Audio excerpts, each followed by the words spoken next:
ইমাম হুসাইন কারবালার জমিনে শহীদ হয়েছেন। কোথায়? কারবালার জমিনে শহীদ হয়েছেন। ইমাম হুসাইন কারবালার জমিনে শহীদ হয়েছেন। এখানে যুদ্ধ হয়েছেন দুই দলের মধ্যে। এক দল হলো ইয়াজিদ, আরেক দল হলো হুসাইনি কাফেলা, আরেক দল হলো ইয়াজিদি কাফেলা।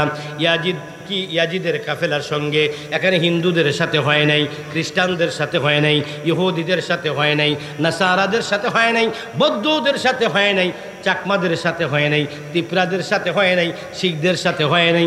আমার নবী কি যারা কি কারবালার জমিনে ইমাম হুসাইনকে শহীদ করেছে, ইয়াজিদের তাবুর মধ্যে আজান হয়েছে, ইমাম হুসাইনের তাবুর মধ্যে আজান হয়েছে। ওনারাও 5 ওয়াক্ত আজান দিয়ে নামাজ পড়েছেন, ওনারাও 5 ওয়াক্ত আজান দিয়ে নামাজ পড়েছেন। ওনারাও কোরআন তেলাওয়াত করতেন, ওনারাও কোরআন তেলাওয়াত করতেন। ওনাদের মাথাও পাগড়ি টুপি ছিল, ওনাদের মাথার মধ্যেও পাগড়ি টুপি ছিল। ওনারাও কি করতেন? আল্লাহর জিকির করতেন, ওনারাও আল্লাহর জিকির করতেন। দোনো দলের মধ্যে কি ইবাদতের মধ্যে আমল নিয়ে কোনো কি ছিল না, আমলের মধ্যে কোনো ঘাটতি ছিল না।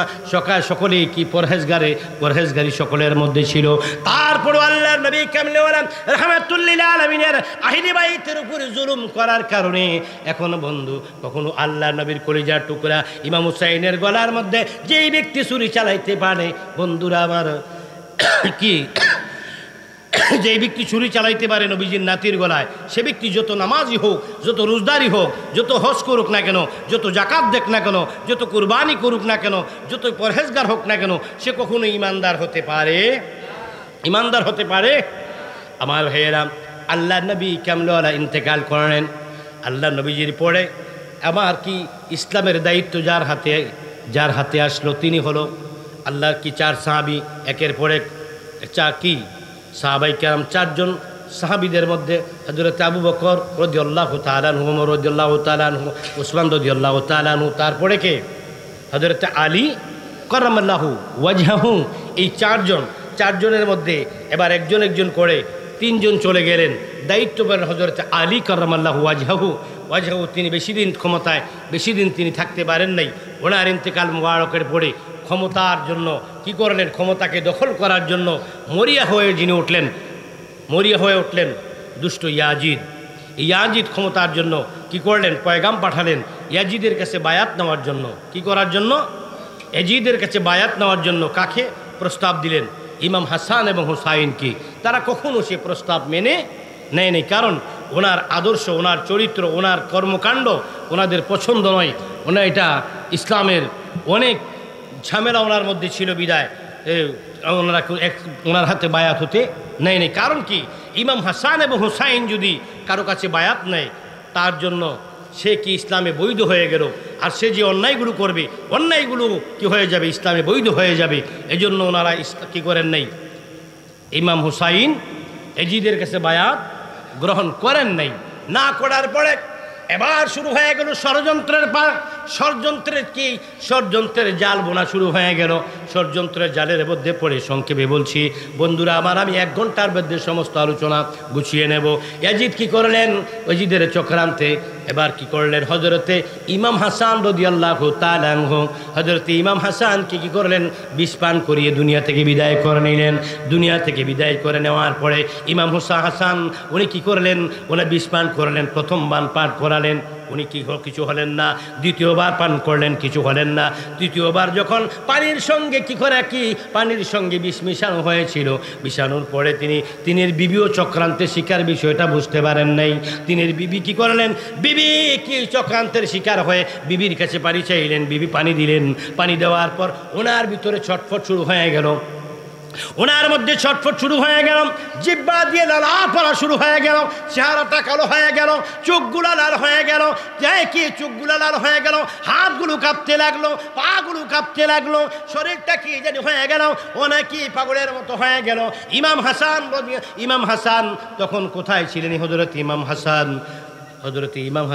হযরত ইমাম হুসাইনের হুজরা শরীফের মধ্যে অবস্থানরত ছিল। এমন সময় তিনি বুঝতে পারলেন। কেন বুঝতে পারলেন? আমার নবী কামলিওয়ালা ভবিষ্যৎবাণী করে গেছেন, রে হুসাইন, হাসান আমার হাসানের শহীদ হয়ে যাবে। আমার হাসান শহীদ হবে জোহরে, আর হুসাইন শহীদ হবে কি? কারবালায় জমিনে শহীদ হয়ে যাবেন কারবালার জমিনে। এটা ভবিষ্যৎবাণী করেছেন আল্লাহর নবী অনেক পড়বে। আল্লাহ নবী একদিন বসে রইলেন হুজরা মুবারকের মধ্যে। এমন সময় জিবরাইল এসে খবর দিল, ইয়া রাসূলুল্লাহ সাল্লাল্লাহু আলাইহি সাল্লাম, আল্লাহ নবী, নবীজির কুল মুবারকের মধ্যে ইমাম হুসাইনকে নিয়ে আল্লাহ নবী বসে আছেন। এই মুহূর্তে জিবরাইল আলাইহিস সালাতু ওয়াস সালাম হুজরা মুবারকের মধ্যে এসে সালাম দিলেন, আসসালাতু ওয়াসসালামু আলাইকা ইয়া রাসূলুল্লাহ, আসসালামু আলাইকুম ইয়া হাবিবাল্লাহ বলে সালাম দিলেন। বসার পর জিবরাইল বললেন, সাতাকতালু উম্মতি ইবনে হাজা, হে রাসূল, আপনার কুলের মধ্যে যে আপনার দৌহিত্র রয়েছে তাকে উম্মতের মধ্যে, আপনার উম্মতের মধ্যে একদল লোক কারবালার জমিনে কতল করা হবে।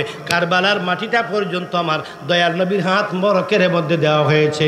জোরে বলুন আল্লাহু আকবার। গভীর মনোযোগ, হাজার হাল্লার নবী কেমনওয়ালা রাহমাতাল লিল আলামিন ইমাম হাসান হুসাইন যখন ছোট ছিলেন তখনই তিনি কি করেছেন ঘোষণা করে দিয়েছেন, আমার কলিজার টুকরা হাসান শহীদ হবে জোহরে, আমার কলিজার টুকরা হুসাইন শহীদ হবে কারবালার জমিনে, আমার একদল উম্মতের শরীর নিচে গলা চলে যাবে। এই বলে ঘোষণা করে গেলেন হযরত আলী কাররামাল্লাহু ওয়াজহাহু, উনিও ঘোষণা করলেন আমার দুই পুত্র কেমনে শহীদ হবে ঘোষণা করে দিলেন। বন্ধুরা আবার এই ঘোষণা অনুযায়ী হযরত ইমাম হুসাইন হাসান জানতেন আমি একদিন জোহরের মধ্যে শহীদ হয়ে যাব। যখন বিষ পান করলেন, বিষ পান করার পরে কি করলেন, বিষ পান করার পরে ছটফট শুরু করলেন। বিবিকে ডাক দেয়া বলে, বিবি আর দুনিয়ায় থাকছি না রে বিবি, দুনিয়ায় আর থাকবো না রে বিবি। আবার কলিজার টুকরা ভাই হুসাইন, আমার কলিজার টুকরা ভাই হুসাইনকে খবর দাও, হুসাইনকে ডাকো, আমি হাসান আর সময় নাই চলে যাব, আমি হাসান চলে যাব দুনিয়া থেকে। আমাকে তোমরা বুঝতে পারো নাই, চক্রান্তের শিকার হয়েছে, বুঝতে পারো নাই রে বিবি বড় ভুল করেছ। চক্রান্তের শিকার হয়ে তুমি যে পানি দিয়েছ পানির মধ্যে বিষ মাখানো রে বিবি। এই জন্য আমি হাসান আর দুনিয়ায় থাকছি না, চলে যাব। তবে তাড়াতাড়ি আমার ভাই হুসাইনকে খবর দাও।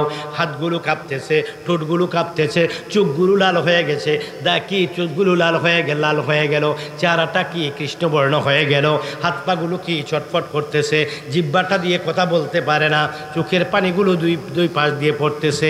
দৌড়ে হযরত ইমাম হুসাইন আসলো। ইমাম হুসাইন আসার পরে জড়ায়া ধরলো, ভাই তোমার কি হয়েছে? ভাই গো তোমার কি হয়েছে? ভাই বলল, ভাই হুসাইন রে, আমাকে জহর পান করা হয়েছে, বিষ পান করানো হয়েছে, আমি আর থাকবো না, আমি আর দুনিয়ায় থাকবো না রে ভাই। বাইরে আমি চলে যাচ্ছি নানা জানের কাছে, আমি চলে যাচ্ছি মা, আমার কলিজা, আমার দুঃখিনী মা খাতুনে জান্নাতের কোলের মধ্যে চলে যাচ্ছি রে ভাই চলে যাচ্ছি, আমার বাবা শেরে খুদা মাওলানা আলীর কোলে চলে যাচ্ছি রে ভাই রে, আমার পরে তোমার পালা রে ভাই, আমার পরে তোমাকেও তারা কি করবে, ছাড় দেবে না। আমাকে কি করো তাড়াতাড়ি, তুমি কি করো মদিনা থেকে, যদি কিছুদিন মদিনা থেকে দেখো তোমার অবস্থা কি, যদি মদিনায় থাকতে না পারো মদিনা থেকে তুমি হিজরত করে মক্কায় চলে যাইও, মক্কার মধ্যে যে হারেমের ভিতরে জীবনটা কাটাইয়া দিও, হারেম শরীফের ভিতরে জীবন কাটাইয়া দিও। কারণ হলো হারেম শরীফের জায়গাটা হলো নিরাপদ, ওইখানে কোনো হত্যাকাণ্ড করার কোনো অনুমতি ইসলামের মধ্যে নাই।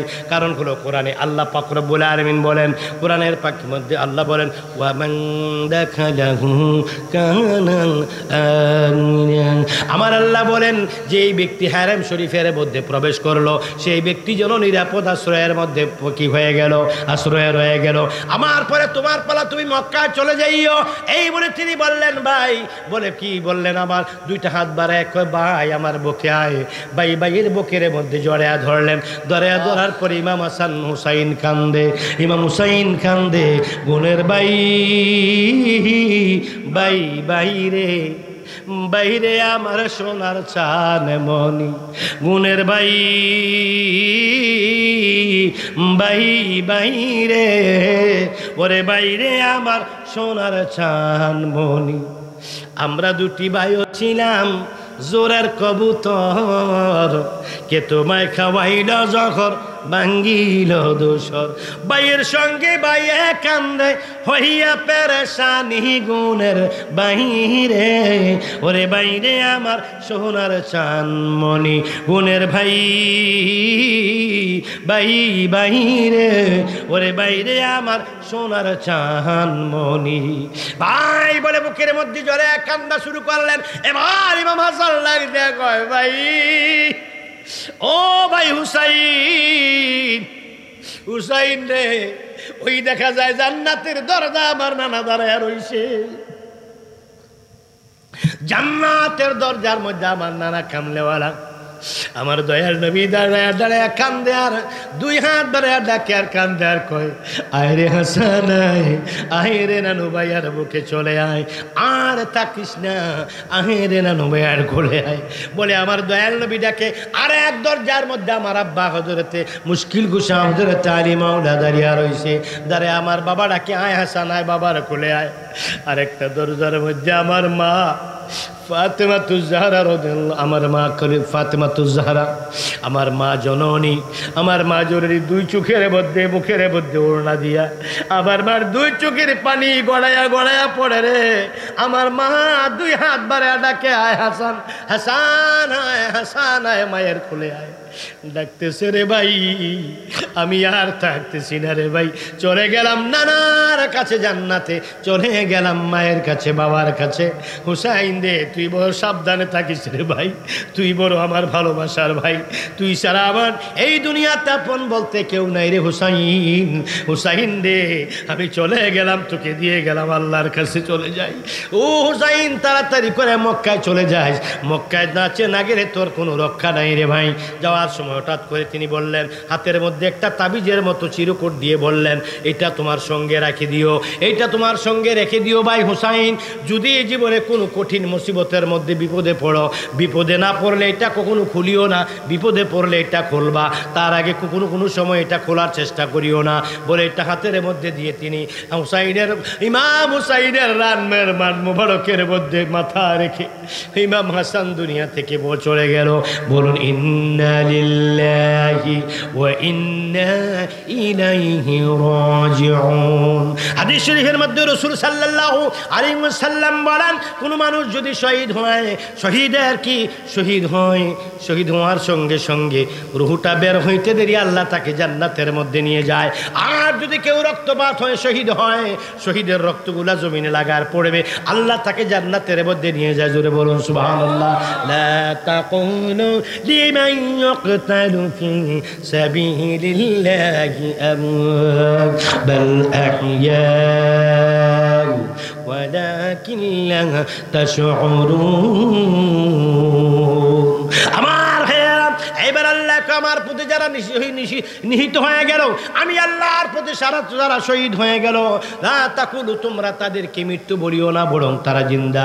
ওয়ালাকিন লা ইয়াশউরুন, ও কি তোমরা তা অনুভব করতে যদিও পারো না, কিন্তু তারা জিন্দা, তারা জিন্দা, তারা জিন্দা, তারা জিন্দা। বাল আহিয়া ওয়ালাকিন লা তাশউরুন, বরং তারা জিন্দা কিন্তু তোমরা অনুভব করতে পারো না।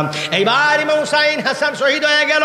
ইমাম হাসান, হযরত ইমাম হাসান শহীদ হয়ে যাওয়ার পরে কি করলেন, তিনিকে দাফন করা হলো জান্নাতুল বাকির মধ্যে, মদিনার রওজা শরীফের পাশে। রওজা শরীফের কি পূর্ব পাশে জান্নাতুল বাকি গুরুস্থান, যেখানে হযরতে 10,000 সাহাবায়ে কেরামের কবর শরীফ কবর রয়েছে। সুবহানাল্লাহ। এখানে দাফন করা হলো। মা খাতুনে জান্নাতের কবরও সেখানে। হযরতে এই আল্লাহ রাসূল পাকের সহধর্মিণী আয়েশা সিদ্দিকা রাদিয়াল্লাহু তাআলা আনহা, ওনার কবরও সেখানে। মা খাদিজাতুল কুবরা রাদিয়াল্লাহু তাআলা আনহা, ওনার কবর হলো হাজুন নামক গুরুস্থানে, যেটার নাম বর্তমানে জান্নাতুল মুআল্লা। মক্কা শরীফ থেকে কেদুয়া ব্রিজ, হাজী সাহেবরা চিনেন কেদুয়া ব্রিজ থেকে একটু সামনে গেলেই জান্নাতুল মুআল্লা। এই জান্নাতুল মুআল্লার মধ্যে যার কবর, তিনি হলো হযরতে খাদিজাতুল কুবরা। ভাই চলে যাচ্ছেন? খাদিজাতুল কুবরা রাদিয়াল্লাহু তাআলা আনহুর কবর। আর বাকিদের কবর হলো, এই বাকিদের কবর হলো কোথায়? জান্নাতুল বাকির মধ্যে। এবার কিছুদিন রইলেন ইমাম হুসাইন, কিছুদিন রইলেন। কিছুদিন থাকার পরে দেখা যায় ষড়যন্ত্রের জাল এমনভাবে শুরু হয়ে গেল, ষড়যন্ত্র এমনভাবে বেড়ে গেল আর থাকা সম্ভব নয়। পরিবার বর্গকে নিয়ে, আত্মীয় স্বজনদেরকে নিয়ে, আমি অল্প সময়ের মধ্যে মাইক ছেড়ে দেবো ভাইয়েরা, আপনারা কি কেউ উঠবেন না? আমি অল্প সময়ের মধ্যে মাইক ছেড়ে দেব, কারণ আমরা ওয়াজ করে আমরা যারা ওয়াজ করি তারা পরিস্থিতির উপরে ওয়াজ করি। পরিস্থিতির উপরে নির্ভর করে আমাদের আলোচনাটা, সব পরিস্থিতিতে আমরা আলোচনা করতে পারি না। আমার ভাইয়েরা, কাবির মনোযোগ অন্তরের কান লাগাও, ও নবীর পাগলেরা, শোনো শোনো শোনো। আমার নবীর কলিজার টুকরা নাতি এবার রওনা দিলেন মক্কার দিকে। মক্কা শরীফে গিয়ে নিরাপদে কিছুদিন রইলেন। মক্কা শরীফে যাওয়ার পর এবার কুফানগর থেকে একটা একটা করে চিঠি আসতে লাগলো। কুফানগর থেকে চিঠি আসতে লাগলো, হুসাইন আপনি কুফানগরের ভিতরে চলে আসুন, আপনি কুফার মধ্যে যদি চলে আসেন আমরা আপনার কাছে বায়াত গ্রহণ করব।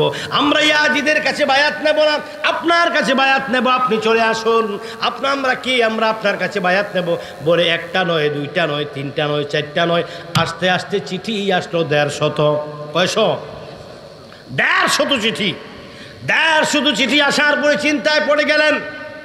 150 চিঠির মধ্যে শেষ চিঠির মধ্যে লিখলেন, যদি আপনি না আসেন হাসরের ময়দানে আল্লাহর দরবারে আপনার কাছে আপনার বিরুদ্ধে নালিশ করব। আমরা ইয়াজিদের কাছে বায়াত নিতে চাই নাই, আমরা ইমাম হুসাইনের কাছে বায়াত নিতে চেয়েছিলাম, ওনাকে দাওয়াত করেছিলাম, উনি আসেন নাই, বাধ্য হয়ে আমরা ইয়াজিদের কাছে বায়াত গ্রহণ করেছি। এই কারণে আমরা ইয়াজিদের কাছে বায়াত হতে হয়েছে, আপনার বিরুদ্ধে আল্লাহর দরবারে আমরা নালিশ করব। এটা বলার পর আমার ভাইয়েরা উনি চিন্তায় পড়ে গেলেন কি করা যায়। শেষ পর্যন্ত তিনি কি করলেন, ওনার চাচাতো ভাই হযরতে মুসলিম বিন আকিল রাদিয়াল্লাহু তাআলা আনহু ওনাকে পাঠাইলেন কুফানগরে, তুমি আগে যাও। উনি ওনার 2 পুত্র নিয়ে কুফানগরের মধ্যে গেলেন। কুফানগরের মধ্যে যাওয়ার পরে ভাইয়েরা আমার ওই কুফানগরের মধ্যে তিনি গেলেন, কুফানগরের ভিতরে তিনি গেলেন। যাওয়ার পরে 40,000 মানুষ তিনির কাছে বায়াত হয়ে গেলেন। কয় হাজার? 40,000 মানুষ কুফানগরে হযরত ইমাম মুসলিমের হাতে ইমাম হুসাইনের নামে বায়াত হয়ে গেলেন। যখনই দেখলেন 40,000 লোক বায়াত হয়ে গেছেন, তখন কি করলেন, কুফার গভর্নর ছিলেন তখন বশির বিন নোমান। বশির বিন কিছু চক্রান্তকারী, কিছু দুশ্মনে হুসাইন, কিছু আহলে বাইতের দুশ্মন এজিদকে খুব হিট করলেন।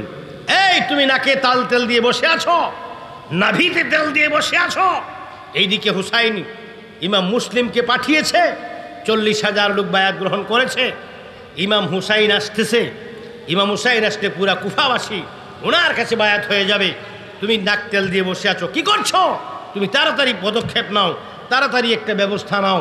ইমাম হুসাইন বললেন, মুসলিম তুমি যাইয়া চিঠি লিখো। তখন তো আর মোবাইল নেই। ইমাম মুসলিমকে বললেন, ভাই মুসলিম বিন আকিনকে বললেন, তুমি যাইয়া যদি দেখো অবস্থা ভালো একটা চিঠি লিখবে, একখানা চিঠি লিখবে, চিঠি লিখে যদি দেখো অবস্থা ভালো চিঠি লিখবে, চিঠি লিখলে আমি কুফায় যাব, আর অবস্থা যদি ভালো না দেখো তুমি ফিরে এসো। বলার পরে 40,000 লোক বায়াত হওয়ার পরে কি করলেন, হযরতে মুসলিম বিন আকিল চিঠি লিখলেন, ভাই হুসাইন আমার কাছে 40,000 মানুষ বায়াত হয়েছে, 40,000 মানুষ বায়াত গ্রহণ করেছে, অবস্থা ভালো, আপনি চলে আসুন। চিঠি বুঝতে অনেক সময় লাগে, দূতের মাধ্যমে চিঠি প্রেরণ করলেন। গোড়া দিয়ে দুধ চিঠি নিয়ে রওনা করেন কারবালা মক্কার দিকে। মক্কা শরীফের মধ্যে রওনা হওয়ার পর এবার এদিকে বশির বিন নোমান এইদিকে এজিদের কাছে যখন মানুষ চলে গেল, এজিদ কি হিট করলো, আপনি তাড়াতাড়ি ব্যবস্থা করেন, পদক্ষেপ নেন। এই ঘোষণা দেওয়ার পরে এজিদ কি করলেন, এজিদ চিন্তা করলেন, তখন কুফার অধিপতি ছিল, তার নাম, ওনার নাম হলো বশির বিন নোমান। বশির বিন নোমান, ওনার হৃদয়টা কোমল, ওনার হৃদয়টা কোমল, মোমের মতো নরম। ওনাকে দিয়ে কোনো হত্যা কাজ করানো সম্ভব নয়, ওনাকে দিয়ে কোনো হত্যা করানো সম্ভব নয়। এজন্য কি করলেন, বশির বিন নোমানকে ক্ষমতা থেকে নামিয়ে দিলেন। নামাইয়া ক্ষমতায় দিলেন যাকে, ওর নাম হলো ওবায়দুল্লাহ ইবনে জিয়াদ। ওবায়দুল্লাহ ইবনে জিয়াদ, আবদুল্লাহ বিন জিয়াদ যাকে বলা হয়। ওবায়দুল্লাহ ইবনে জিয়াদকে দায়িত্ব দেওয়া হলো, বলল তোমাকে রাজ্যের গভর্নর বানিয়ে দিলাম এবং তোমাকে আরও অনেক পুরস্কৃত করব। তোমার কাজ হলো ইমাম হুসাইনকে কি করা, শহীদ করা। এটা এই ইমাম মুসলিমকে তাড়াতাড়ি ইমাম মুসলিমের বিরুদ্ধে পদক্ষেপ নাও, ইমাম হুসাইন নাকি কুফার নগরে আসতেছে সে ব্যাপারে তুমি কঠোর পদক্ষেপ নাও। নেওয়ার পরে এইবার চিঠি নিয়ে রওনা করেন মক্কার দিকে। ইমাম মুসলিমের চিঠি নিয়ে রওনা করেন। চিঠির মধ্যে লিখলেন, ভাই 40,000 মানুষ কুফানগরে আমার কাছে মুরিদ হয়েছে, বাকি মানুষগুলো আপনি আসলে মুরিদ হয়ে যাবে, আপনি কোনো টেনশন করবেন না, চলে আসুন। এই কথা চিঠি পাওয়ার পর ইমাম হুসাইন দিকে রওনা দিলেন। ওইদিকে কী করলেন, ওবায়দুল্লাহ ইবনে জিয়াদকে বসায়া দিলেন, বশির বিন নোমানকে নামাইয়া দিলেন। নামাইয়া দেওয়ার পরে ওবায়দুল্লাহ ইবনে জিয়াদ কী করলেন, এলাকার বড় বড় সর্দারদেরকে খবর দিলেন, এলাকার বড় বড় মাতবরদেরকে খবর দিলেন, যারা এলাকার মধ্যে কোনো ঝামেলা হলে দরবার কি সামলায়। দরবার বুঝেন, কুমিল্লায় বলে মেল, ব্রাহ্মণবাড়িয়া বলে দরবার, কোনো কোনো জায়গায় বলে সালিশ, কোনো কোনো জায়গায় বলে বিচার কার্য। হ্যাঁ, ওই কী করলেন, ওবায়দুল্লাহ ইবনে জিয়াদ এলাকার মধ্যে যারা মেল করে, দরবার করে, বিচার করে, মেল দরবার যারা করে ওদেরকে খবর দিয়ে এলাকার গোষ্ঠীর মুরব্বীগুলো, প্রধান শক্তিশালী লোকগুলোকে খবর দিয়ে নিলেন গভর্নর ভবনে। নিয়ে ওদেরকে বললেন ছাদে ওঠার জন্য। ছাদে উঠলেন, ওঠার পরে এবার ওদেরকে বন্দি করে ফেললেন। বন্দি করার পরে বললেন, তোমাদেরকে এক শর্তে আমি ছেড়ে দেব, বর্তমানে আমি কুফার অধিপতি, বর্তমানে আমি কুফার গভর্নর, আমি তোমাদেরকে এক শর্তে ছেড়ে দেব, যদি তোমাদের এলাকার সমস্ত মানুষদেরকে খবর দিয়ে এনে বলো আমরা ইমাম মুসলিমের লোক নই, আমরা হুসাইনের লোক নই, আমরা ইয়াজিদের লোক, এটা যদি বলো তোমাদেরকে ছেড়ে দেওয়া হবে। আর যদি না বলো, তোমাদের এলাকার সমস্ত লোকদেরকে ডেকে এনে তাদের সামনে এই গভর্নর ভবনের ছাদ থেকে তোমাদের কেল্লাগুলো শিরচ্ছেদ করে তাদের সামনে উপহার দেওয়া হবে। এই ঘোষণা দেওয়ার পরে এলাকার মানুষ সবাইকে খবর দিলেন। এলাকার হাজার হাজার মানুষ গভর্নর ভবনের সামনে চলে আসলেন। গভর্নর ভবনের মধ্যে চলে আসলেন, ইমাম মুসলিমের সাথে আসলেন। আসার পরে ওবায়দুল্লাহ ইবনে জিয়াদ ভাষণ দিলেন। ওবায়দুল্লাহ ইবনে জিয়াদ তাদেরকে বললেন, তোমরা বলে দাও আমরা ইমাম মুসলিমের লোক নই, আমরা হুসাইনের লোক নই, আমরা ইয়াজিদের লোক। যদি তোমরা আমাদেরকে বাঁচাইতে চাও তাহলে ইমাম মুসলিমকে ছেড়ে দিয়ে বাড়িতে চলে যাও, আর যদি তোমরা আমাদের লাশ দেখতে চাও তাহলে তোমরা মুসলিমের সঙ্গে থাকো। এই কথা বলার পরে ব্যক্তিগতভাবে কুফাবাসীরা ছিল একটু মুনাফিক মার্কা মুসলমান, ওরা বড় সুবিধাবাদী মুসলমান। ওরা সঙ্গে সঙ্গে ওই ইয়াজিদ কি ওবায়দুল্লাহ ইবনে জিয়াদ শিখিয়ে দিল। এলাকার বড় বড় মাতাব্বররা, গোষ্ঠীর প্রধানরা, বিচারকরা, সর্দাররা, দরবার মেল যারা করে তাদেরকে আটকানোর পরে তারা ওই শিখানো কথা বলে দিলেন, তোমরা কেউ কি করো না, তোমরা ইমাম মুসলিমকে সবাই ছেড়ে চলে যাও, তোমরা কেউ ইয়াজিদের বিপক্ষে যেও না। বর্তমানে রাষ্ট্র ইয়াজিদের হাতে, ক্ষমতা ইয়াজিদের হাতে, কুফা নগর বর্তমানে ইয়াজিদের শাসনে চলছে। তোমরা 1 নম্বরে তোমাদের সন্তানদেরকে হত্যা করা হবে, 2 নম্বরে সরকারি সুযোগ সুবিধা থেকে তোমাদেরকে কি করা হবে, বঞ্চিত করা হবে, 3 নম্বরে আমাদেরকে হত্যা করা হবে, তোমরা মুসলিমকে ছেড়ে দিয়ে চলে যাও। সঙ্গে সঙ্গে মাগরিবের আজান দিল। মাগরিবের আজান দেওয়ার পরে ইমাম মুসলিম কি করলেন, কুফার কি করলেন, গভর্নর ভবনের সামনে মসজিদ ছিল, মসজিদে গেলেন। মসজিদে যাওয়ার পর 40,000 মানুষ ওনার পিছনে নামাজে দাঁড়িয়ে গেলেন। মসজিদের মধ্যে মাগরিবের নামাজের মধ্যে নিয়ত করে ইমামতির মধ্যে দাঁড়ালেন। দাঁড়ানোর পরে সালাম ফিরাইলেন। সালাম ফিরানোর পরে দেখে সালাম যখন নিয়ত বাদে তখন ছিল 40,000। এখন নিয়ত সালাম ফিরানোর পরে দেখে 40,000 থেকে একজন ওনার পাশে নাই। সব মানুষ বেঈমানি করে চলে গেলেন যার যার গৃহে।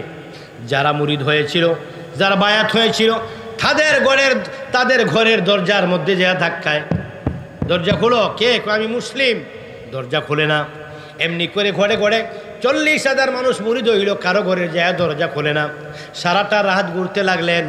সারাটা রাত্র ঘুরতে ঘুরতে ঘুরতে ঘুরতে তিনি গভীর রাত হয়ে গেলেন, কেউ দরজা খোলে না। অসহায় হয়ে গেলেন, একা হয়ে গেলেন। সেই দুপুরবেলায় তিনির সঙ্গে বিকালবেলায় আসরের ওয়াক্ত তিনির সঙ্গে ছিলেন 40,000। এখন রাত হয়ে গেল, ওনার পিছনে একজনও নাই। এখন তিনি বড় বিপাকের মধ্যে পড়ে কাঁদতে লাগলেন। কাঁদতে কাঁদতে রাতের বেলা কি অলিতে গলিতে কুফার নগরে ঘুরতেছেন। এমন সময় দেখে এক ঘরের দরজা খোলা, মিটমিট করে একটি বাতি জ্বলছে। ওই বাতিটা দেখে একটু সাহস পেলেন। ওই বাতিকে নিয়ে বাতি দেখে উনি সাহস পেলেন। সাহস পেয়ে ঘরের দরজায় গিয়ে বললেন, মা আছেন? কেউ আছেন ঘরে? একজন বৃদ্ধা মহিলা বলেন, হ্যাঁ আমি আছি, কে তুমি? বললো আমি নবীজি কামলেওয়ালার কলিজার টুকরা নাতি হোসাইনের চাচাতো ভাই, আমার নাম হলো ইমাম মুসলিম বিন আকিল। বলার পরে চিল্লান দেয়া দৌড়ে এসে কয়, নবীর আওলাদ গো, ও আওলাদের রসুল, আপনি আহলে বাইত, আপনি হলেন আমার রসুল পাক সাল্লাল্লাহু আলাইহি সাল্লামের জ্যোতির্ময় প্রদীপ, আপনি হলেন রসুল পাক সাল্লাল্লাহু আলাইহি সাল্লামের দৈহিত্র, মেহেরবানি করে আমার ঘরে তশরিফ আনুন, কি খেদমত করতে পারি? কয় মা আমাকে একটু পানি দেন। এবার কি পানি দিল, পানি পান করলেন। পানি পান করে বললেন কি সমস্যা আপনার বলুন। উনি সব করে বললেন, বলার পরে বললেন আপনি খুব ক্লান্ত, একটু বিশ্রাম করেন।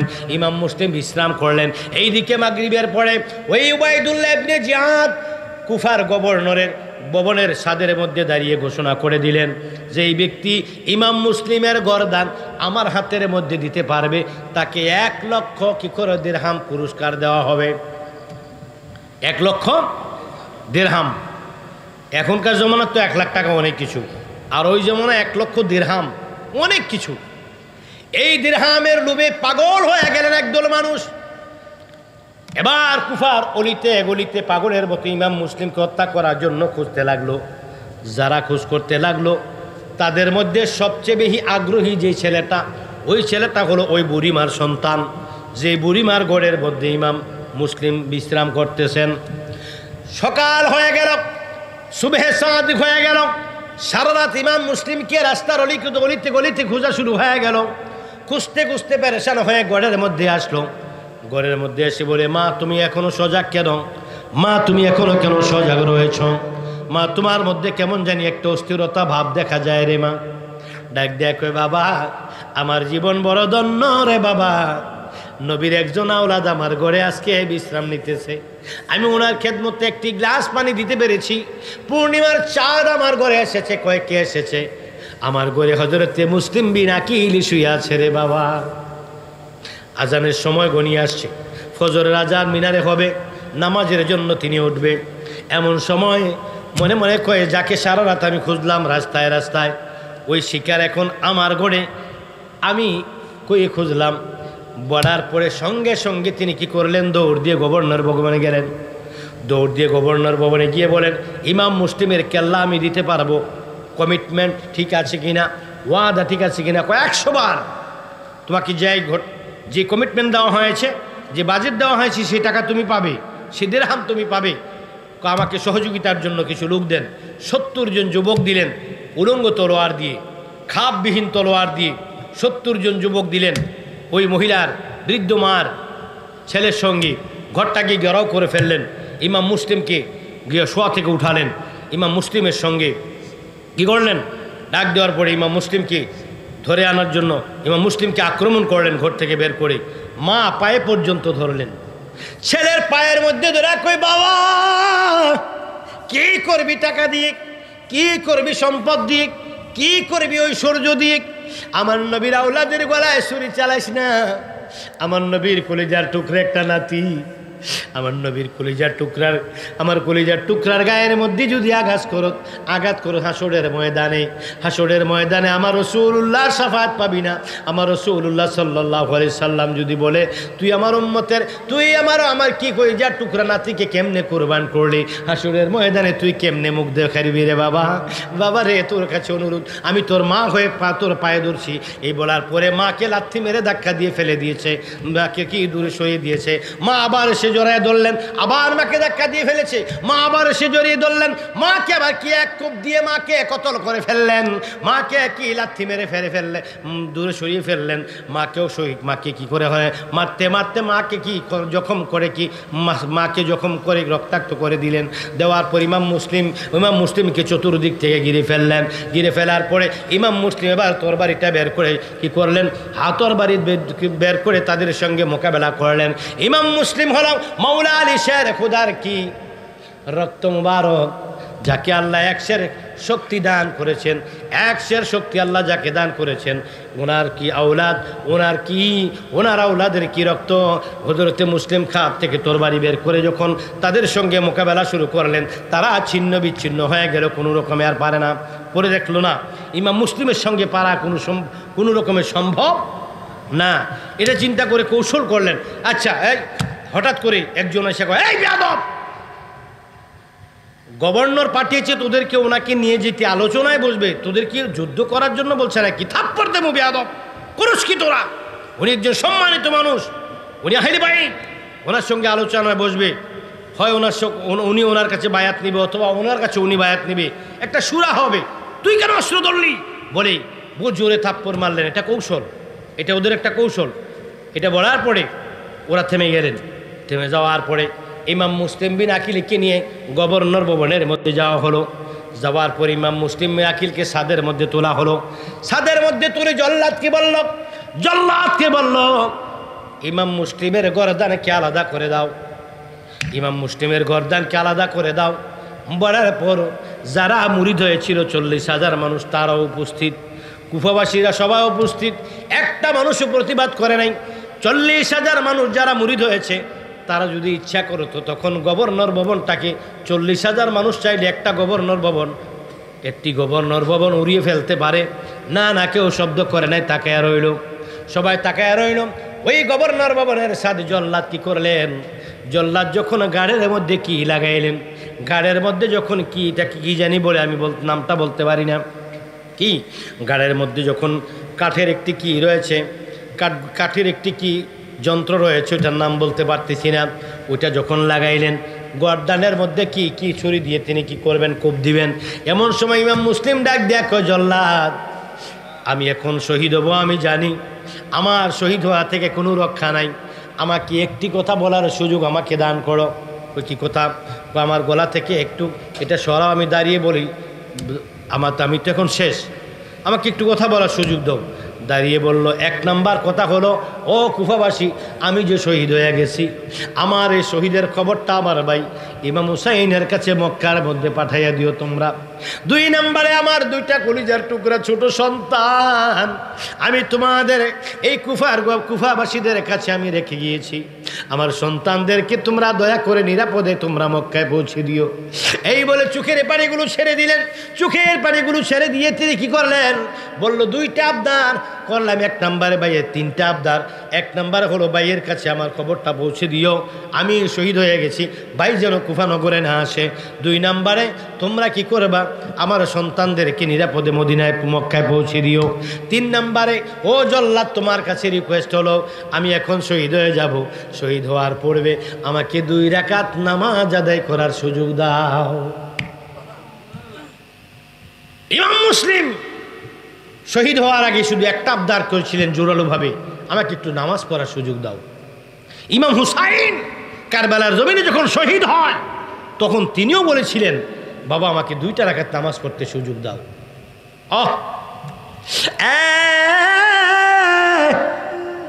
এবার তিনি গর্দানের মধ্যে কাঠের খাপ লাগানো হলো।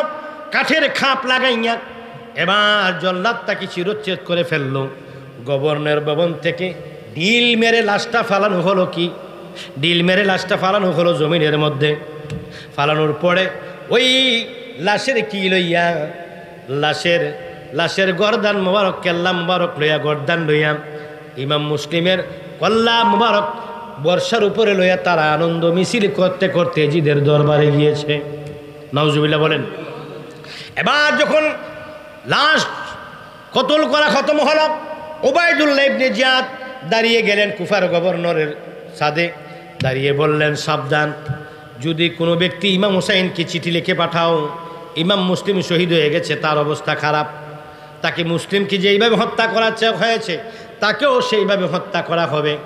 আর যদি কেউ ইমাম মুসলিমের 2 ছেলেকে, যদি কেউ ইমাম মুসলিমকে যেইভাবে আমি কেল্লা দেখেছি, ইমাম মুসলিমের 2 কলিজার টুকরা কচি 2টা সন্তানের গর্দানও আমি দেখতে চাই, তাদেরকে নিরাপদে মক্কায় দিও না। 3 নাম্বারে তাকে নামাজ পড়ার সুযোগ দিল না। তারপরও তিনি নামাজের নিয়ত করে ইশারার মধ্যে কি কাঠের খাপ লাগানোর পরে জল্লাদ যখন খাপ লাগাইল, নামাজের নিয়ত অবস্থার মধ্যে ছিল, এই অবস্থায় গর্দান ফেলে দেওয়া হয়। বন্ধুরা আমার, গাভীর মনোযোগ, অন্তরের কান লাগাও। 2 ছেলের কুরবানি সম্পর্কে আমি অন্যভাবে অন্য সময় বলবো। এবার মুসলিমকে কী করা হলো? ইমাম মুসলিমকে শহীদ করা হলো। এইদিকে ইমাম হুসাইনের কাছে ইমাম মুসলিমের চিঠি গিয়ে পুছলো, লেখলো, ভাই আমার কাছে 40,000 লোক চলে এসেছে, মুরিদ হয়েছে, আপনি তাড়াতাড়ি রওনা দিন। রওনা দেওয়ার পরে এবার তিনি চিঠি পেয়ে রওনা দিলেন। সঙ্গে রয়েছে মহিলা, ওনার বিবি, ওনার ভাইয়ের বিবি, ভাতিজি, ভাগ্নি, বোন, কোলের শিশু সন্তানরা সহ ৭২ জন। কয়জন? ৭২ জনকে নিয়ে রওনা হলেন, কুফার দিকে যাবেন। কুফার দিকে রওনা হওয়ার পর রাস্তা ভুল করে চলে গেলেন কারবালার জমিনে। গুপ্তচরের মাধ্যমে তারা খবর রেখেছে ইমাম হুসাইন কখন কোথায় থেকে কোথায় যায়। খবর রেখে তারা যখন খবর পাইলেন ইমাম হুসাইন কারবালার জমিনে চলে এসেছে, ১,০০০ সৈন্য পাঠাইলেন। ১,০০০ সৈন্য গিয়ে গড়াও করে ফেললেন। গিয়ে বলল, তোমরা কারা? বলল, আমরা ইয়াজিদের লোক। কেন এসেছ? কয়, তোমার কাছে এসেছি, হয় তোমরা ইয়াজিদের কাছে বায়াত গ্রহণ করো, নতুবা তোমরা শহীদের জন্য প্রস্তুত হয়ে যাও। ইমাম হুসাইন বলল, ভাই তোমার নাম কি? তোমাদের সর্দারকে একজন দাঁড়িয়ে বলল, আমি সর্দার। তোমার নাম কি? বলল, আমার নাম হলো হুর বিন ইয়াজিদ। আমার নাম কি? হুর বিন ইয়াজিদ। তোমার সাথে কথা বলে আসো। বলল, কি বলতে চাও বলো। বলল, আমি যুদ্ধও চাই না, শহীদও তো চাই না, আমাকে যদি ছেড়ে দাও, ছেড়ে দেওয়ার পরে আমার দয়াল নবীর একটু মহাব্বত যদি তোমার অন্তরে থাকে, রসুল্লাহর কলেমা যদি পড়ে থাকো, মুহাম্মদুর রসুল্লাহ শব্দটা যদি তোমার মুখে জীবনে একবার এসে থাকে, কালেমায়ে তৈয়ব যদি কোনোদিন পড়ে থাকো, নামাজের মধ্যে দুরুদ ইব্রাহিমের মধ্যে ওয়ালা আলে মুহাম্মদ শব্দটা যদি পড়ে থাকো, দয়া করে আমাকে যদি ছেড়ে দাও, আমি আর কোনোদিন এই মক্কি আরব দেশের মধ্যে কোনোদিন আসবো না। এমন দূরে এমন কোনো দেশের মধ্যে চলে যাব যেই দেশে আমার নানা রাহমাতাল্লিল আলামিন কোনোদিন যাইতে পারেন নাই, কোনো সাহাবাই কেরাম যাইতে পারেন নাই, কোনো সাহাবাই কেরাম যায় ইসলামের দাওয়াত দেয় নাই, আমার রাসূলুল্লাহ ইসলামের দাওয়াত দিতে পারে নাই। যেই সমস্ত দেশে, এমন কোনো দেশে গিয়ে আমি ইসলামের দাওয়াত দেব, ছেড়ে দাও। বলার পরে মনটা নরম হলো। নরম হওয়ার পরে বলল, ঠিক আছে তুমি শুয়ে পড়ো, আমার সৈন্যদেরকে বলবো আমি ইমাম হুসাইনের সঙ্গে আলোচনায় বসছি, তোমরা ঘুমিয়ে যাও। বলে আমি আমার সৈন্যদেরকে ঘুম পাড়াবো। ঘুম পাড়ানোর পরে রাত্রে তুমি পালিয়ে যাইও, রাত্রে আপনি পালিয়ে যাবেন, আপনাকে এই সুযোগটা আজকে রাত্রের জন্য দিলাম। বলার পরে ইমাম হুসাইন রাজি হলেন।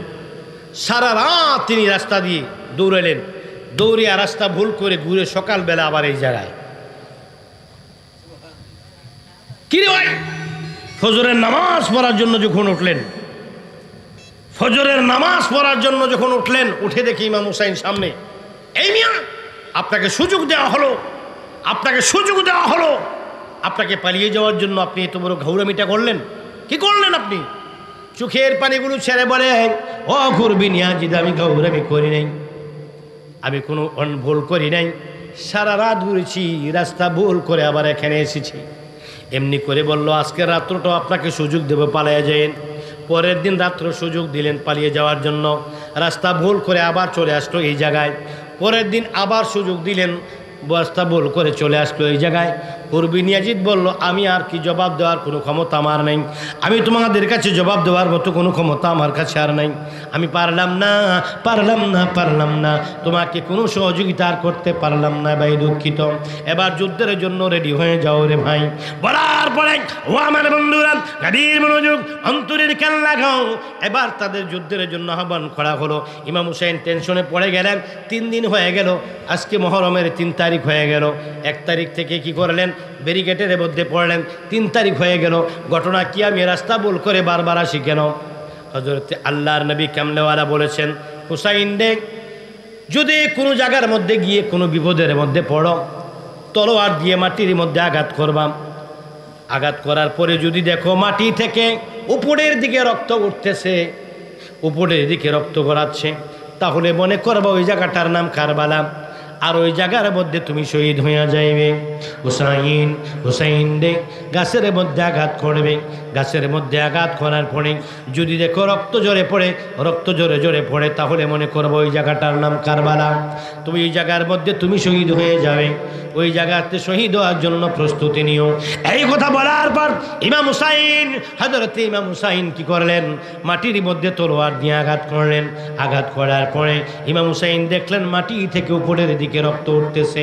এবার তিনি চিন্তায় পড়ে গেলেন, আঘাত করলেন গাছের মধ্যে, গাছ থেকে রক্ত জোরে পড়তেছে, আরও টেনশনে পড়ে গেলেন। একজন কি পথচারী মানুষকে জিজ্ঞেস করলেন, ভাই এই জায়গাটার নাম কি? বলল, এই জায়গাটার নাম হলো কারবালা। এবার তিনি কনফার্ম হয়ে ঘুমায় গেলেন এই জায়গার মধ্যে আমি শাহাদাত বরণ করব। এবার তাবু গাড়লেন, তাবু গেড়ে সবাইকে একত্রিত করলেন, একত্রিত করে বললাম ওরা আমার রক্তের পিপাসু, ওরা আমার রক্তের পাগল, ওরা আমাকে হত্যা করার জন্য, শহীদ করার জন্য এসেছে। তোমাদের সঙ্গে কোনো শত্রুতা নাই, তোমাদের সঙ্গে কোনো শত্রুতা নাই, তোমরা মক্কা চলে যাও, আমি তাদের সঙ্গে, তারা আমার রক্তের পিপাসু, আমাকে শহীদ করে ফেলবে, তোমরা আমার সঙ্গে মরতে যেও না, তোমরা মক্কায় চলে যাও। তারা বলল না না না, আমরা এত বড় স্বার্থপর হতে পারবো না, আপনাকে কি করতে পারবো না, শত্রুর মুখে ফেলে দিয়ে যদি আমরা মক্কায় চলে যাই জীবন বাঁচানোর জন্য। দয়াল নবী রাহমাতুল লিল আলামিন মদিনার রাসূল সাল্লাল্লাহু আলাইহি সাল্লাম যদি হাসরের ময়দানে আমাদেরকে প্রশ্ন করে, আমাদেরকে যদি প্রশ্ন করে তোমরা আমার হুসাইনকে শত্রুর মুখে দিয়ে কেমনে চলে গেলা, রাসূলের সামনে মুখ দেখাইতে পারবো না, যাও তোমরা তাড়াতাড়ি চলে যাও। তারা বলল না না আমরা যাব না। এবার বলল তাহলে তাড়াতাড়ি তাবু গাড়ো। এবার সঙ্গে সঙ্গে তাবু গাড়লেন। তাবু গাড়ার পরে এমনি করে পরের দিন হলো মুহররমের 4 তারিখ। এবার কি এজিদ কাফেলা যখন শুনলো, এজিদ যখন শুনলো, এইবার উবাইদুল্লাহ ইবনে জিয়াদ যখন শুনলো কারবালার জমিনে এসে গেছে ইমাম হুসাইন, সাথে সাথে 22,000 সৈন্য প্রেরণ করে দিলেন। কয় হাজার? 22,000 সৈন্যের মধ্যে 4,000 সৈন্যকে দায়িত্ব দেওয়া হয়েছে পানি বন্ধ করার কাজে। তোমাদের কাজ হলো ফুরাত নদীর তীর বন্ধ করে দাও, পানি দিও না। নবীর আওলাদ হায় পানি, হায় পানি, হায় পানি, হায় পানি করে তারা শহীদ হয়ে যাক, পানি দিও না। 4,000 লোক পানি বন্ধ করে দিল। 4,000 ছিল কোরআনে হাফেজ, 4,000 ছিল কি মুফতি। এমনি করে টোটাল 22,000 লোক চলে আসলো। 22,000 লোকের কাফেলা গেরাও। মাত্র 72 জন, তার মধ্যে 72 জনের মধ্যে সর্বোচ্চ 19 থেকে 20 জন লোক, কি 72 জনের মধ্যে 18 জন শহীদ হয়েছে। বাকিগুলো যারা ছিল তাদের মধ্যে মাত্র একজন পুরুষ মানুষ, তিনি হলো জয়নাল আবিদিন। 18 জন শহীদ হয়েছে। 19 নম্বরে ছিল জয়নুল আবিদিন। ইমাম জয়নুল আবিদিন খুব অসুস্থ এবং বয়সটা ছিল কম। উনি শহীদের জমিন ওনাকে যাইতে দেন নাই। ইমাম জয়নুল আবিদিন সহ 72 জন্য, 72-এর মধ্যে 19 জন ছিল পুরুষ লোক, ইমাম আলী আসগর সহ 19 জন। বাকি তারা ছিল মা বোন এবং মহিলা শিশু বাচ্চা। মহিলা শিশু কি বালিকা ছিল। তাদেরকে 72 জন লোকের বিরুদ্ধে 22,000 লোক যে প্রেরণ করে, যাচ্ছে বড় জুলুম আর দুনিয়া কি হইতে পারে? 22,000 বিপক্ষে 72 জন লোক মারতে কি 22,000 লাগে? 22,000 পাঠালেন। 22,000 লোক পাঠিয়ে আমি লম্বা আলোচনা করা করবো না, আগে বলেছি, আমি ছোট্ট করে শেষ করে দিচ্ছি। 22,000-এর পরে কি করলেন? 22,000 লোককে 4,000 লোক পানি বন্ধ করে দিলেন। এবার ইমাম আলী আসগর দুধের কচি বাচ্চা, দুধের শিশু, পানি করে গলাটা শুকিয়ে যাচ্ছে। ইমাম হুসাইন মনে করলেন আমি হয়তো তারা আমার সঙ্গে শত্রুতা। একটা ছোট্ট কোলের বাচ্চাকে দেখলে সবারই মায়া লাগবে, একটা বিধর্মীরও মায়া লাগবে। যাই তাদের কাছে, বিবি বলে স্বামী গো, পানির জন্য আমার ছেলেটা বড় পাগল হয়ে গেছে, পানির জন্য আমার ছেলেটার গলা ঠুকিয়ে যাচ্ছে, ছটফট করেছে, আমার ছেলেটাকে একটু পানি খাওয়াই নিয়ে আসেন। বলল হ্যাঁ দাও। আমার ছেলেটাকে দেখলে তাদের মায়া লাগতে পারে, ছোট মানুষ, এই হিসাবে তারা কী করতে পারে, ইনসাফ করতে পারে, আমার সন্তানকে করে দাও। এবার কি করলেন? 2 হাতের তালুর মধ্যে 2 কনুর মাঝখানে নিয়ে শিশু আলী আসগরকে নিয়ে তাদের সামনে গেলেন, গিয়ে বলল ভাই, আমার কোনো শত্রুতা থাকলে আমার সঙ্গে আছে, তার সঙ্গে কোনো শত্রুতা নাই, আমার কোলের বাচ্চাটাকে 1 ফোঁটা পানি দিয়ে দাও। বলার পরে বলল তোমাকে পানি আনতে দিলে তুমি নিজে খেয়ে ফেলবে, সন্তানটাকে আমাদের কাছে দিয়ে দাও, বাচ্চাটাকে আমাদের কাছে দিলে আমরা পানি খাওয়াইয়ে দেব। বলার পরে তিনি সন্তান দিলেন। দেওয়ার পরে দুষ্ট পাপিষ্ট কি করলেন? ইমাম আলী আসগরের গলাটার মধ্যে এইভাবে 2 হাত দিয়ে চাপ দিয়ে ধরে তিনি কি ঝুলিয়ে রাখলেন। একজন ঝুলিয়ে রাখলেন, আর একজন পাপিষ্ট কচি কাঁচা দুধের শিশু আলী আসগরের বুক মোবারকের ভিতরে তীর মেরে দিল। নাউজুবিল্লাহ বলেন। তীর মেরে দেওয়ার পর রক্তে লাল হয়ে গেল পুরা আলী আসগরের বদন, রক্তে লাল হয়ে গেল ইমাম হুসাইনের পোশাক মোবারক। করলি কি, তোদের কি মায়া দয়া নাই? এই ইমাম হুসাইনের পক্ষে কথা বললে যাদের মনে কষ্ট হয়, তারা কেমনি করে ইমানদার হয়ে রে ভাই আমার বুঝে আসে না। তাদের কি নামাজ তো এজিদ বাহিনীও পড়েছে, কোরআন তেলাওয়াতে জিদ বাহিনীও করেছে, কিন্তু এই কাজটি যারা করতে পেরেছে তারা কিভাবে ইমানদার হয়, তারা কিভাবে ইমানের দাবি করে আমার বুঝে আসে না। আলী আসগর কি বুকুলের মধ্যে লইয়া এবার কি করলেন, রক্তমাখা অবস্থায় বিবির কাছে আসলেন। এসে কয়, বিবি রে, নে নে আমার আলী আসগর খেলে, এমন পানি পান করে আনছি কিয়ামত পর্যন্ত তোমার সন্তান আলী আসগর আর কোনোদিন পানি পান করবে না, আর কোনোদিন পানি চাইবে না। বিবি নাও তোমার সন্তান। চিৎকার পড়ে গেল তাঁবুর মধ্যে। এবার তাদের লাশ দেখে দাঁড়িয়ে গেলেন হযরত ইমাম আলী আকবর। ইমাম হুসাইন তরবারি নিয়ে রওনা দিলেন, কয় না আমরা থাকতে আপনি যাবেন কেন? ইমাম আলী আসগর শহীদ রওনা হলেন। ইমাম আলী আসগর যে কি করলেন, কারবালার ময়দানে তলোয়ার নিয়ে গিয়ে কি করলেন, শত শত মানুষকে শহীদ করে তিনি নিজেও শহীদ হয়ে গেলেন। ইমাম আলী আকবর ইমাম আলী আকবর আলী আসগর তো ছোট্ট মানুষ। এরপরে গেলেন ইমাম আলী আকবর, ইমাম আলী আকবর, এরপরে গেলেন ইমাম আবু বকর, এরপরে গেলেন ইমাম আবুল কাসেম। এমনি করে যাইতে যাইতে 17 জন পর্যন্ত টোটাল তারা গিয়েছেন। 17 জনের মধ্যে তারা কি করলেন বন্ধুরা আমার, ইমাম আবুল কাসেম ছিল, ইমাম আলী আসগর ছিলেন, ইমাম আলী আসগর ছিলেন, ইমাম আবু বকর ছিলেন, ইমাম কি ছিলেন ওনার নামটা ভুলে গেলাম, আর একটা নাম। এমনি করে বন্ধুরা আমার, এমনি করে তারা একের পর সবাই গেলেন। সবার কাপড় চোপড় এবং গোড়াগুলো সাজিয়ে দিলেন আমার হযরত ইমাম হুসাইন, সবাইকে সাজিয়ে দিলেন। এখন সবার শেষে ইমাম হুসাইনের পালা। ইমাম হুসাইন রওনা দিবেন, আর কাপড় পরায়া দেওয়ার মতো কেউ নাই। ইমাম হুসাইন পিঠের মধ্যে লইলেন হযরতে বড় ভাই আলীর ডাল, হাতের মধ্যে লইলেন একটা তলোয়ার, এটা হলো ওনার আব্বা হযরতে মাওলা শেরে খুদা আলী কাররামাল্লাহু ওয়াজহাহুর তলোয়ার। আর কি যে গোড়াটা দিয়ে রওনা দিলেন, গোড়াটার নাম হলো দুলদুল গোড়া, জুলফিকার তলোয়ার। বড় ভাইয়ের ডাল নিয়ে রওনা দিলেন, দিয়ে একটা বাসন দিলেন। বাসন দেওয়ার পরে তাদের মধ্যে হুরবিনী আজিদ লাভ দিয়ে ইমাম হুসাইনের পাশে চলে এসে বলল, তোরা পাপিষ্ট জাহান্নামী, আমি তোদের সঙ্গে আর নাই, আমি ইমাম হুসাইনের পক্ষে চলে আসলাম। বলে যখন লাভ দিয়ে চলে আসলেন, চতুর্দিক থেকে বৃষ্টির মতো তীর মারা হলো। তীর মারার সঙ্গে সঙ্গে এবার হুরবিনী আজিদ শহীদ হয়ে গেল। এবার ইমাম হুসাইন তলোয়ার ধরলেন, যুদ্ধ শুরু হয়ে গেল। যুদ্ধ করতে করতে কয়েক হাজার এজিদ বাহিনীকে তিনি কি করলেন, জীবনের তোরে জাহান্নামে পাঠিয়ে দিলেন। জাহান্নামে পাঠিয়ে দিয়ে তিনি কি করলেন, এবার তিনি চতুর্দিকে তীর, বৃষ্টির মতো তীর মারা শুরু হয়ে গেল। ইমাম হুসাইনের গায়ের মধ্যে 36টা তীর, কোথাও কোনো কিতাবে লেখে 32টা মতান্তরে 36টা তীর, 46টা বড়লমের আঘাত, 46টা কি তলোয়ারের আঘাত, রক্তগুলো বেয়ে বেয়ে পড়ছে। এমন অবস্থার মধ্যে কি করলেন ইমাম হুসাইন, এমন অবস্থাও যুদ্ধ চালাচ্ছেন। কোনো রকমে তা ওনার সঙ্গে পারে না, ওনার জুলফিকারের সঙ্গে ওনারা কোনো রকমে পারে না। ছিন্ন বিচ্ছিন্ন হয়ে গেল কারবালার ময়দান, ছিন্ন বিচ্ছিন্ন হয়ে তারা পালিয়ে যেতে শুরু করলো। এবার ময়দান ফুরাত নদীর তীরখারি হয়ে গেল। ইমাম হুসাইন নামলেন ফুরাত নদীর পাড়ে, ফুরাত নদীর পানির মধ্যে নামলেন, পানিটা রক্তে লাল হয়ে গেছে। বা এর আরে পানির মধ্যে নেমে যখন 2 হাতের মধ্যে পানি নিলেন, পানিটা পান করবেন, এমন সময় মনে হয়ে গেছে ইমাম আলী আসগরের কথা, ইমাম আলী আসগরের কথা, ইমাম আলী আক্কাসের কথা, ইমাম আবুল কাসেমের কথা। এমনি করে মনে হয়ে গেছে, তিনি পানিগুলো ফেলে দিলেন। পানিগুলো ফেলে জমিনের মধ্যে আবার উঠে গেলেন। জমিনের মধ্যে উঠে তিনি কি করলেন, উনি রক্তশূন্য হয়ে মাথা ঘুরে তিনি জমিনের মধ্যে পড়ে গেলেন। জমিনের মধ্যে পড়ে যাওয়ার পর এবার কি অনেকক্ষণ অবজারভেশন করেন। অনেকক্ষণ পর্যন্ত তারা কি দেখলেন, ইমাম হোসেন ভান করে আছে কিনা দেখলেন না, আর নড়াচড়া করে না। দূর থেকে হঠাৎ করে আস্তে আস্তে সামনের দিকে আসতে লাগলো। সামনের দিকে এসে এবার ইমাম হুসাইনের বুকের মধ্যে একজন বসলো। উনি হলো 30 পারা কোরআন শরীফের হাফেজ।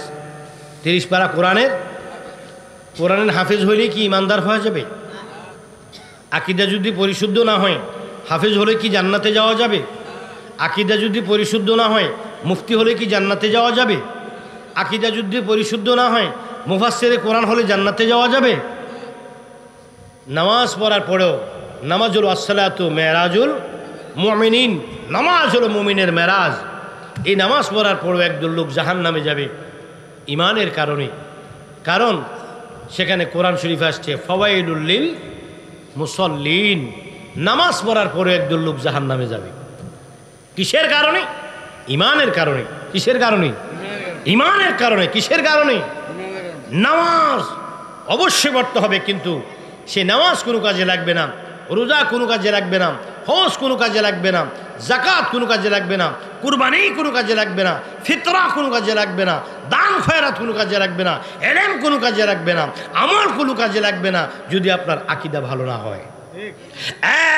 ভাই, এবার একজন হাফেজ, ওনার নাম হলো সীমার।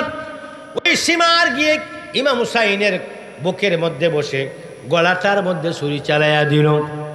গলার মধ্যে যখন ছুরি চালাইয়া দিল, ছুরি চালাইয়া দেওয়ার পরে ছুরি ওনাকে ধরে না। ছুরিটা কি করে না? ধরে না। কেন ধরে না?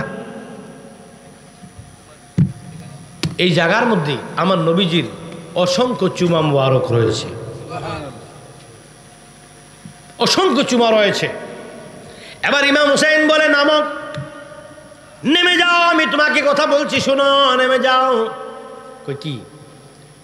কই শোনো শোনো শোনো, তোমার নাম কি? সীমার। কয় হ্যাঁ।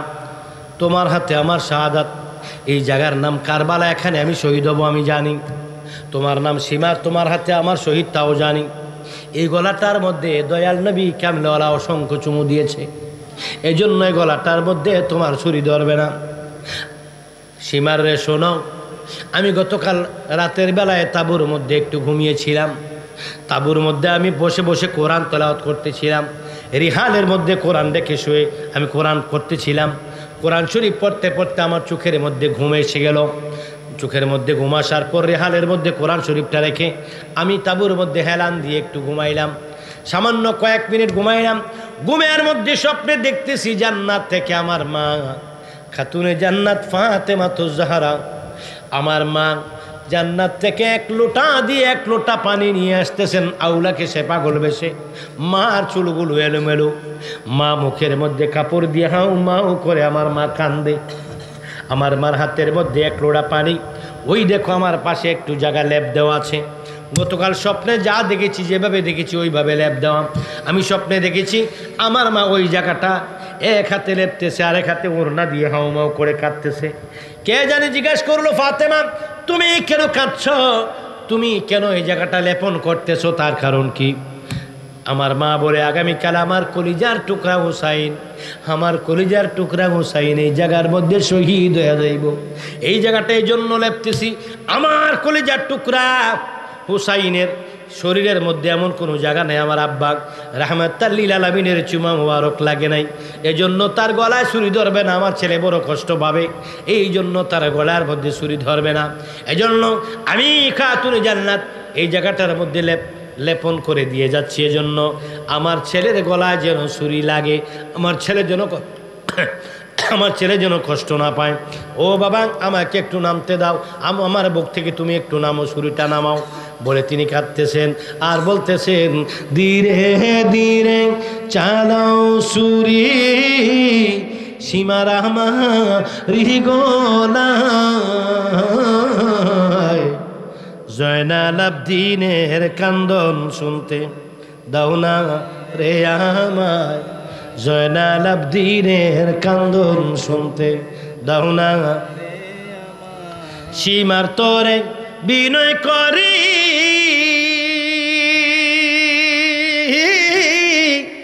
আমার গলায় দিসনা ছুরি, ওরে সেই গলাতে দিতেন চুমা নানাজি সমান, জয়নাল আবদিনের কান্দন শুনতে দাও না রে আমায়, বলুন জয়নাল আবদিনের কান্দন শুনতে দাও না। এদিকে ইমাম জয়নুল আবেদিন বাবার দিকে তাকায় রয়েছে তাবু থেকে।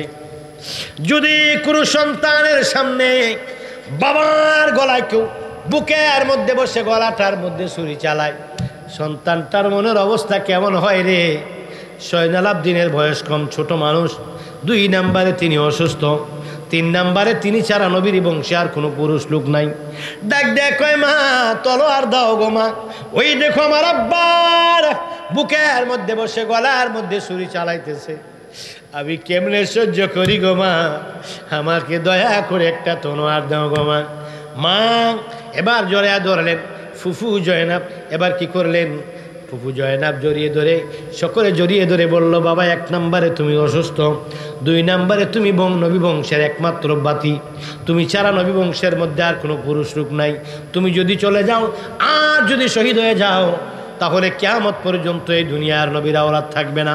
বাবারে যাইও না, যাইও না, যাইও না, যাইও না, যাইও না, যাইও না রে জয়নল, তুমি জয়নল যাইও না, হায় রে তুমি জয়নল যাইও না, তুমি জয়নল চইলার গেলে নবীর বংশ রবে না, আরে তুমি জয়নাল চইলারে গেলে নবীর বংশ রবে না। মহরমের 10 তারিখে কি ঘটাইলেন রাব্বানা, হায়রে কি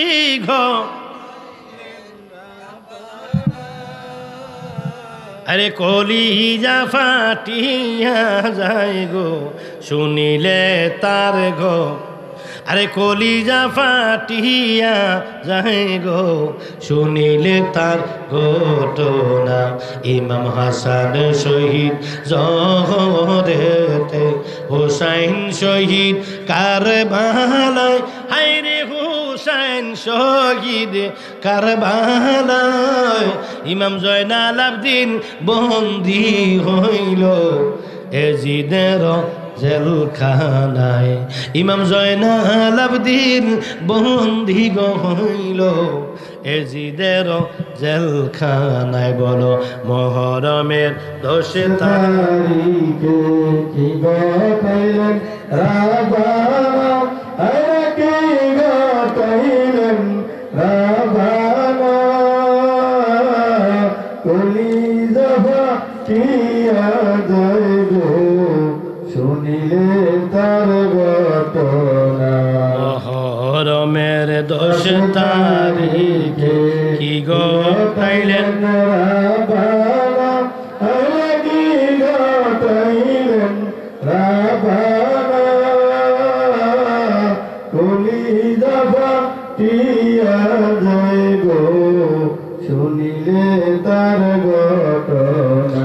আহারে মহরমের চাঁদ রে তুমি দেখা দিও না, হায়রে তুমি দেখা দিও না, তুমি দেখা দিলে মায়ের চোখের পানি রবে না, তুমি দেখা দিলে মায়ের চোখের পানি রবে না। মহরমের 10 তারিখে কি ঘটাইলেন রাব্বানা, হায়রে কি ঘটাইলেন রাব্বানা, কলিজা ফাটিয়া যায় গো শুনিলে তার ঘটনা। ইমাম হুসাইন এবার কি করলেন, ওই লেপা জায়গাটার মধ্যে ইমাম হুসাইনকে নিয়ে গেলেন।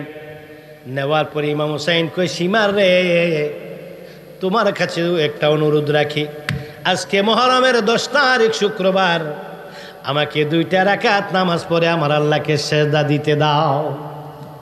আল্লাহর নবীর কামলার কলিজার টুকরা নাতি হযরত ইমাম হুসাইন এবার কি করলেন, নামাজের জন্য নিয়ত করলেন।